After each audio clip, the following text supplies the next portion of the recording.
Hello friends, welcome back to Anjana thoughts and logs. మరి ఈరోజు అయితే అండి మీ అందరి కోసం ఒక అద్భుతమైన చిట్కాతో వచ్చేసానండి. మన దగ్గర జనరల్గా అయితే అండి సిల్వర్ ఐటమ్స్, బ్రాస్ ఐటమ్స్, ఇక కాపర్ ఐటమ్స్ ఇలాంటివన్నీ మనం యూజ్ చేస్తూ ఉంటాం కదండి. మరి క్లీనింగ్ చేయడానికి అయితే చాలా ఇబ్బంది పడుతూ ఉంటాం కదా. సో ఇక్కడ చూస్తున్నారు కదండి, ఆల్రెడీ క్లీన్ చేసినవి చాలా తెల్లగా వచ్చాయి చూడండి. చూడడానికి అయితే కొత్తవిలాగా ఉన్నాయి కదా.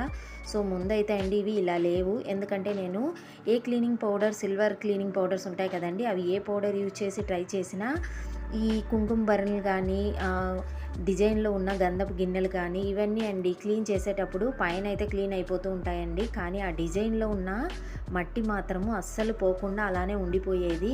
పైకి అయితే తెల్లగా అవుతూ ఉంటాయండి, గీతల్లో ఉన్న మట్టి మాత్రము ఉండిపోతూ ఉంటుంది.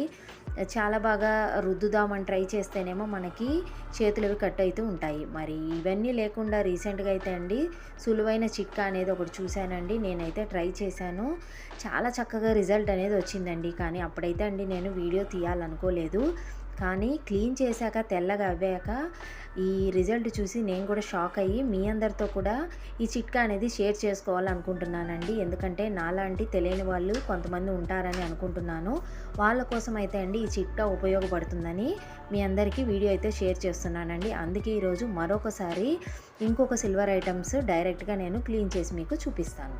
సో మరి మీకోసం అండి మరొకసారి నేను చూపించాలని చెప్పి మా పిల్లలది చిన్నప్పటి ఈ వెండి మొలతాడు అనేది చూపిస్తున్నానండి. ఇదైతే నల్లగా అయిపోయి, ఎందుకంటే యూజ్ చేయట్లేదు కదండి, పక్కన పెట్టేశాను నేను. మరి ఈ నల్లదైన ఈ గొలుసుని తెల్లగా చేసి చూపించానంటే మీ అందరు కూడా నమ్మకం వస్తుంది కదండి. అందుకే నేను ఫస్ట్ అయితే ఈ మొలతాడు చూపిస్తున్నాను. ఇక ఆ గొలుసులు అయితే అండి ఆల్రెడీ నేను వేసుకునేవి, అవి కూడా తీసి మీకు చూపించాలని అనుకుంటున్నాను. మెయిన్ అయితే అండి ఆ నల్లగా అయినా మొలతాడు తెల్లగా ఎలా అవుతుంది అనేది ఇప్పుడు మనం చూద్దాము. దీనికి కావాల్సిన ఐటమ్స్ అండి, ఒకటైతే అండి ఫాయిల్ పేపరు, ఇంకొకటేమో బేకింగ్ సోడా. మన దగ్గర ఉంటుంది కదండి వంట సోడా, ఆ బేకింగ్ సోడా యూజ్ చేస్తున్నాం. సో ఫస్ట్ అయితే అండి మనము స్టవ్ పైన వాటర్ పెట్టుకుందాము. వాటర్ కాస్త మరిగాకండి మనము ఈ ఫాయిల్ పేపర్ అనేది వాటర్లో వేయాలి. యాక్చువల్గా అయితే అండి నేను ఇక్కడ బాయిల్ చేసి చూపించాలనుకుంటున్నాను. నేను ముందు కూడా ఇలానే చేశానండి. సో ఇప్పుడు మనము ఫాయిల్ పేపర్ ఈ విధంగా ముక్కలుగా చేసుకొని వాటర్లో వేద్దాము. సో ఫాయిల్ పేపర్ అయితే అండి చాలా చక్కగా యూజ్ అవుతుందండి. ఇక్కడ ఒక రియాక్షన్ కూడా ఫామ్ అవుతుంది, ఆక్సిడేషన్ అయ్యి మన సిల్వర్ ఐటమ్స్లో ఉన్న ఈ బ్లాక్ మట్టి అంతా అండి మొత్తం రిమూవ్ అయిపోయి ఈ తెల్లగా ఉన్న ఫాయిల్ పేపర్ అండి చివరికి నల్లగా అయిపోతుంది. ఇక నల్లగా ఉన్న మన సిల్వర్ ఐటమ్స్ అయితే అండి తెల్లగా అయిపోతాయి. మరి ఒకసారి రిజల్ట్ అయితే చూద్దామండి. సో ముందుగా అయితే అండి ఈ విధంగా వేడెక్కాక మనము బేకింగ్ సోడా అనేది వేసుకుందాము. మన ఐటమ్స్ క్వాంటిటీని బట్టి, ఇక వాటికి ఉన్న మురికిని బట్టి అండి మనము ఈ పౌడర్ అనేది వేసుకోవాలి. నేనైతే అండి ఇక్కడ ఒక 1.5 స్పూన్ దాకా నేను బేకింగ్ సోడా అనేది వేసానండి. ఎక్కువ ఐటమ్స్ ఉంటే ఇంకా కాస్త పాత్ర అనేది పెద్దది పెట్టుకొని ఈ గిన్నెలో వాటర్ కూడా ఎక్కువ పోసుకొని అవి డిప్ అయ్యేలాగా మనము వేసుకోవాలండి. ఇక్కడైతే నేను కొంచెమే చూపిస్తున్నాను కాబట్టి కొంచెం వాటర్ పోసుకున్నాను. ఇలా వాటర్ అండి కాసేపు మరిగించాలి. జస్ట్ ఒక 5 మినిట్స్ మరిగించామంటే అండి బాగా వాటర్ అనేది ఉడికిపోతాయి కదా. ఈ బేకింగ్ సోడా అనేది ఈ ఫాయిల్ పేపర్తో రియాక్ట్ కూడా అవ్వడం స్టార్ట్ అవుతుందండి. ఈ విధంగా స్టార్ట్ అయ్యాక మనం ఏం చేయాలంటే కాసేపు ఈ విధంగా బాయిల్ అవుతుంటే అండి కొంతసేపు అయ్యాక మనము దీనిని మూత మూసి పెట్టాలండి. కంటిన్యూగా మనము హాఫ్ అన్ అవర్ అలా అయితే బాయిల్ అయితే చేయాల్సిన అవసరం లేదండి. కాసేపు ఈ విధంగా వాటర్ అయితే మరుగుతుంది. ఇక ఇక్కడ మనకి రియాక్షన్ అనేది కనిపిస్తూ ఉంటుందండి, బ్లాక్గా మారుతూ ఉంటుంది. ఇప్పుడు మనం స్టవ్ ఆఫ్ చేసి ఈ వేడి తగ్గే వరకు మూత మూసి ఒక 30 మినిట్స్ తర్వాత ఓపెన్ చేసి చూసామంటే ఇంకా కూడా ఇక్కడ కాస్త అయితే వేడి అయితే ఉందండి. ఇప్పుడు మనం చూద్దాము ఈ ఫాయిల్ పేపర్ కూడా ఎలా మారింది అనేది ఇప్పుడు మీకు చూపిస్తానండి. వేడిగా ఉంది కాబట్టి నేను స్లోగా తీస్తున్నానండి. ఈ విధంగా వాటర్లో ఉన్న సిల్వర్ ఐటమ్స్ అన్నీ ముందుగా మనం బయటికి తీద్దాము. సో మనకి బ్రష్ తీసుకొని రుద్దాల్సిన అవసరం కూడా లేదండి, జస్ట్ ఈ వాటర్లోంచి బయటికి తీసామంటే చాలు. చూడండి ఫాయిల్ పేపర్ అయితే ఏ విధంగా నల్లగా అయిపోయిందో. ఇంకా క్లోజప్లో మీకు చూపిస్తా చూడండి. మన సిల్వర్ ఐటమ్స్లో ఉన్న మురికి అంతా ఈ ఫాయిల్ పేపర్ తీసేసుకొని రియాక్ట్ అయిపోయి మన సిల్వర్ ఐటమ్స్ అయితే తెల్లగా అవుతాయండి.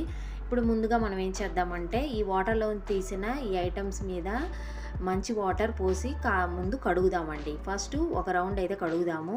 ఈ వాటర్ మళ్ళీ పడేద్దామండి. మనమేం రుద్దక్కర్లేదండి, జస్ట్ చేత్తో ఈ విధంగా వాటర్లో కడిగితే చాలండి. దాని తర్వాత మళ్ళీ ఇంకొకసారి ఈ మురికైన వాటర్ని కింద పోసేద్దామండి. ఆల్మోస్ట్ ఇక్కడ మీకు తెల్లగా అయితే కనిపిస్తాయి. ఫైనల్గా అయితే మళ్ళీ నేను చూపిస్తానండి. ఇప్పుడు మనం ఈ వాటర్ తీసేద్దాము. ఇంకొకసారి మళ్ళీ మంచి వాటర్ పోసుకొని ఇంకొకసారి కడుగుదాం. అంటే టోటల్ 2 టైమ్స్ అయితే అండి మనము జస్ట్ ప్లెయిన్ వాటర్తో మనము ఈ ఐటమ్స్ని కడిగి పెట్టేసుకుందాం. ఇంక మనము రుద్దక్కర్లేదండి, జస్ట్ అలా కడిగితే చాలు. ఈ డిజైన్ లోపల ఉన్న మట్టి కూడా చూడండి పోయింది, మీకు ఆల్మోస్ట్ కనిపిస్తుంది ఇక్కడ. సో నాకైతే అండి చాలా ఈజీ అనిపించింది. నేనైతే అండి దేవుడు ఐటమ్స్ అయితే అండి ముందు ఎప్పుడో లాస్ట్ మంత్ నేను కడిగాను ఇదే విధంగా. ఇక్కడ చూస్తున్నారు కదండి, సాఫ్ట్ నాప్కిన్ అనేది తీసుకోండి, లేదంటే క్లాత్ అనేది తీసుకోండి. ఒక్కొక్క ఐటమ్ని ఈ విధంగా తుడుద్దాం, మనము నీట్గా అయితే తుడవాలండి. సో ఈ తుడిచేటప్పుడే మీకు తెలిసిపోతుందండి ఆ గొలుసుల్లో ఉన్న మట్టి ఏదైనా కొంచెం మిగిలినది ఉంటే ఈ నాప్కిన్కి ఇక్కడ అయిపోతుంది చూడండి. సో మనమే ఇక్కడే తెలిసిపోతుందండి మనకి మట్టి అంతా కూడా ఊడిపోయిందండి. సో లోపల జాయింట్స్లో ఉన్న మురికి కూడా అండి మొత్తము బయటకు వచ్చేసింది. చూసారా, ఎటువంటి రుద్దే అవసరం లేకుండా ఈజీగా సులువుగా మన ఐటమ్స్కి ఉన్న మురికి అంతా బయటకు వచ్చేసింది. ఇక కొంచెం మిగిలినది కూడా ఈ నాప్కిన్కి ఇక్కడ అయిపోయింది చూడండి, కనపడుతుంది చూడండి నాప్కిన్ కూడా. ఇక్కడ సైడ్లో మీకు ఇమేజ్ కూడా చూపిస్తున్నాను. పాతది ఫస్ట్ది చూపించాను కదా కడగక ముందు నల్లగా, ఇప్పుడైతే చూడండి ఆ గొలుసు ఎంత తెల్లగా ఉందో. మీకు పక్కన రెఫరెన్స్ ఇమేజ్ కూడా చూపించాను కదండి. చాలా చక్కగా మనకి తెల్లగా కొత్త గొలుసులాగా అయిపోయింది చూడండి. ఎంత పాతగా ఉన్నా ఈ మొలతాడు అనేది ఇప్పుడు కొత్తగా తెల్లగా అయిపోయింది. జాయింట్స్లో కూడా మీకు క్లోజప్లో చూపిస్తున్నా చూడండి, మట్టి అనేది లేకుండా రిమూవ్ చేసేసిందండి. ఎవరైనా చూసారంటే ఇది కొత్త గొలుసు అనే అనుకుంటున్నారు. మళ్ళీ మీకు పక్కన చూపిస్తున్నా చూడండి, అది పాత ఇమేజ్, ఇది క్లీన్ చేశాక ఇమేజ్ అండి. మీకే డిఫరెన్స్ తెలిసింది కదా. మరి తెలియని వాళ్ళు ఎవరైనా ఉంటే ఈ చిట్కాని మీరు కూడా ఫాలో అవ్వండి. రుద్దాల్సిన అవసరం లేదండి. అలా అని ఎవ్రీ వీక్ మీరు ఈ విధంగా ఫాయిల్ పేపర్ వేసి క్లీన్ చేయాల్సిన అవసరం అయితే లేదండి. ఎందుకంటే నేను లాస్ట్ మంత్ నా పూజ ఐటమ్స్ అనేవి నేను క్లీన్ చేశానండి. ఇప్పటికి కూడా అవి అలానే తెల్లగా ఉన్నాయి. కావాలంటే మీకు వీడియోలో లాస్ట్ క్లిప్పింగ్లో ఇప్పుడు ఈరోజు దేవుడి దగ్గర ఉన్నవి కూడా మీకు చూపిస్తానండి. ఆల్మోస్ట్ 1 మంత్ అయితే అవుతుంది. ఇంతవరకు అవి అలానే తెల్లగా ఉన్నాయండి. మనము నెలకు ఒకసారి కానీ 2 మంత్స్కి ఒకసారి కానీ ఈ విధంగా కడుక్కొని మధ్యలో నార్మల్ క్లీనింగ్ పౌడర్తో కడుక్కున్నామంటే చాలా తెల్లగా అయితే ఉంటాయండి. మన సిల్వర్ ఐటమ్స్ కూడా మెరిసిపోతూ ఉంటాయి. సో మరి మీకైతే ఇంకో డౌట్ రావచ్చండి, సిల్వర్ మాత్రమేనా లేదంటే బ్రాస్ కానీ రాగి కానీ ఇవి కూడా క్లీన్ చేయొచ్చా అని. మరి నేనైతే అండి లాస్ట్ టైం అప్పుడు దేవుడు ఐటమ్స్ క్లీన్ చేసేటప్పుడు ఎండ్లో నేను రాగి చెంబు కూడా వేశాను, ఇక కొన్ని బ్రాస్ ఐటమ్స్ కూడా వేశానండి. అవి యాక్చువల్గా అయితే ఆ రోజు నేను చిన్న గిన్నె అయితే పెట్టానండి, అందుకే ఈ గిన్నె అయితే సరిపోలేదు. వెండివి అయితే ముందు క్లీన్ చేసేసానండి. మళ్ళీ నేను సిల్వర్వి రాగి వేసానని చెప్పాను కదండి. ఇక్కడ చూడండి గిన్నె సరిపోలేదు కాబట్టి డిప్ అవ్వలేదు, కానీ కొంచెం డిప్ అయినవి మాత్రము ఇక్కడ చూసారంటే అసలు రబ్ చేయకుండానే ఈ ఇత్తడి వాటిలో ఈ డిజైన్లో ఇరుక్కున్న మురికంతా ఆటోమేటిక్గా వేడికి అది మెల్ట్ అయిపోయి బయటికి అయితే వచ్చేసిందండి. సిల్వర్ ఐటమ్స్తో పాటు రాగి ఐటమ్స్ కానీ బ్రాస్ ఐటమ్స్ కూడా మనము పెద్ద పాత్ర పెట్టి కడిగామంటే అవి కూడా తెల్లగా అయిపోతాయండి. మరి ఇప్పుడైతే అండి మీకు మరొకసారి 1 మంత్ బ్యాక్ క్లీన్ చేసిన సిల్వర్ ఐటమ్స్ని చూపిస్తున్నాను చూడండి. నల్లగా అయితే అవ్వలేదు. చాలామందికి డౌట్ ఉంటాయండి, ఇన్స్టెంట్గా తెల్లగా అయ్యి త్వరగా నల్లగా అయిపోతున్నాయని అంటున్నారంట. నల్లగా అయితే అవ్వవండి. 1 మంత్ అయిపోయింది, ఇంకా తెల్లగానే ఉన్నాయి. కాబట్టి మీరు 2 మంత్స్కి ఒకసారి ఈ విధంగా ఫాయిల్ పేపర్ యూజ్ చేసి క్లీన్ చేసుకోవచ్చండి. మామూలు టైంలో మీరు నార్మల్ క్లీనింగ్ పౌడర్తో క్లీన్ చేసుకోవచ్చు. ఇక్కడ నా గొలుసులు కూడా చూశారు కదండి, కొత్తవిలాగా అయిపోయాయి కదా, చాలా బాగున్నాయి కదా. మరి ఇటువంటి చిట్కా మీరందరూ కూడా యూజ్ చేశారంటే మీ ఇంట్లో నల్లగా ఉన్న సిల్వర్ ఐటమ్స్ అన్నీ కూడా కొత్తగా మారిపోతాయి. మరి మీకు కానీ ఈ ఐడియా నచ్చినట్లయితే తప్పకుండా ఈ వీడియోని లైక్ చేయండి, షేర్ చేయండి, మరి మా ఛానల్ని సబ్స్క్రైబ్ కూడా చేసుకోండి. మరిన్ని కొత్త వీడియోస్ కోసం పక్కనే ఉన్న బెల్ ఐకాన్ కూడా క్లిక్ చేయండి. Thank you friends, thanks for watching.